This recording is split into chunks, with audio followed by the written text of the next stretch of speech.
The time has come for Jared Kelenic to make his much-anticipated debut. Logan Gilbert as well. We hear, Dan, good tools, off-the-charts makeup. We're even hearing Bryce Harper comps. Yeah, tell me. Yeah, well, I'm going to let D-Ro break down a swing because he can do that way, way better than I could. Again, he knows more about a swing. He's going to forget more about a swing than I'm ever going to learn. Well, truly, I believe that, D-Ro. But what realm are we in with this guy? But I really want to, I do think his tools are significant of impact. I think I think there's power in there. He can run. I think there's a feel to hit. He's got a feel for the strike zone. I think he's a good defender. I think he throws well. I would say, I'm always like the reality optimist, as I like to call myself, is that, I look at it and he's got 119 plate appearances between AA and AAA, 29 at AAA. What I think there's a misnomer about player development that I'd like to address is that player development is all about developing a player's tools. Well, that's only 50% of the equation. Actual player development time is also about developing a player's emotional maturity, how they handle failure, how they interact with their teammates, how they understand how they can contribute to a winning culture, learning how to fail at the minor league level so mentally you'll know how to address at the big league level. I've got no concerns about Mr. Kelenic's ability. I have some major concerns that his brand at times is more important than his ability to impact the Mariners and not his brand. And I do think that is the difference of how player development has changed for me.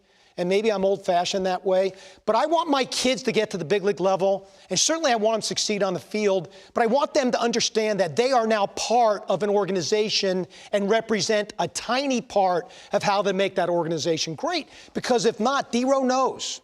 It takes a long time then to develop that other part of the player at the big league level where there's so many other voices in your heads and so many other distractions that can pull you into a variety of different ways. I want to say this. As great a player as Bryce Harper is, and he is a great player, if he had spent more time developing at the minor league level, his learning curve to be that kind of player at the big league level would have been shortened dramatically. He is that kind of player now. It took a long time to get there because his talent was so great.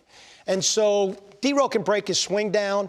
I just hope he makes the transition to understand that, hey, now my job is to help win games. It's not about me anymore. It's about what I can do to help my team win. Wow.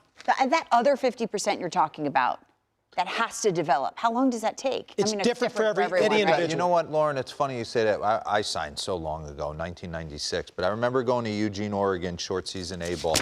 And the guys who came out of college had a way easier time adjusting because they had been on their own. They had been away from mom and dad. Sure. And the high school guys really struggled to cash a check, to do their laundry, to go 0 for 3 and have to go back and find something to eat and no one there to tell them it'll get better. That's all what development's about. It took a minute for them. So the older guys took it upon themselves to kind of not coddle the high school players. There are certain, Buster Posies of the world. There's certain guys that show up first day of big league camp and you're like, wow, this guy's more mature. Well, he was a FSU guy, so he was a college player. Yeah.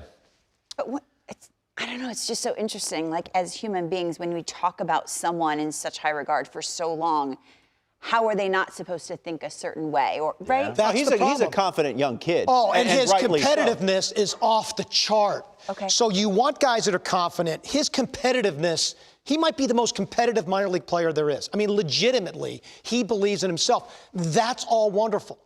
But you then have to figure out how to channel that with this sense of humility and other-oriented approach that allow those skills and gifts to transcend to your teammates. Chipper Jones talked about this, with David Justice kind of taking him under his wing and being like, hey, you're the superstar, but you got to be a superstar for an entire team, not just for you. It's a good point. Great players make other players great. Yeah. So it's not about your best 9 all the time. It might be about the 9 best. And so he has to figure out that way, and that's what the adjudicated year did to him last year. He would have had a whole year of developing this at the pandemic. One thing I'm going to say, Bryce Harper, and you've heard me say this multiple times on the air, what a phenomenal teammate I had. We had great veterans in that clubhouse, though, that kind of showed him helped him with little things. Yeah. I don't necessarily know who those veterans are in the clubhouse in Seattle that are going to kind of take him under his wing. Maybe a Mitch Haniger. We'll talk Kyle about Seager? that. This might welcome Mitch Haniger onto the trading blocks at some point. Let's dive. At first, I was thinking maybe we could redraft the 2018 draft. That's what I was thinking. I went through. And you went through it. No, maybe not. I was like, ooh, he might have went one. He might have went one. Absolutely. Okay, He's got that kind of ability. He does. And I always like looking, let's dive in. I always like looking at, obviously, their high school swing. You're going to see him doing some front toss, which I think is one of the best drills for the young kids out there. Front toss, just ripping it off that left center gap right there. Just strong. So we go back and we find video of him. Baseball Factory, Under Armour All-American game. I mean, did you look like that your senior year of high school? Because I know I didn't. I mean, tight, strong, connected, like Dan said, getting his hack off. What I've noticed in the minor leagues, he's gotten way bigger, and he's gotten way into his legs, kind of like a Juan Soto. Or core. And I put Kevin Kiermaier up, not because the offensive profile, I think he's going to be Kevin Kiermaier, but there's a lot of similarities in the athletic profile.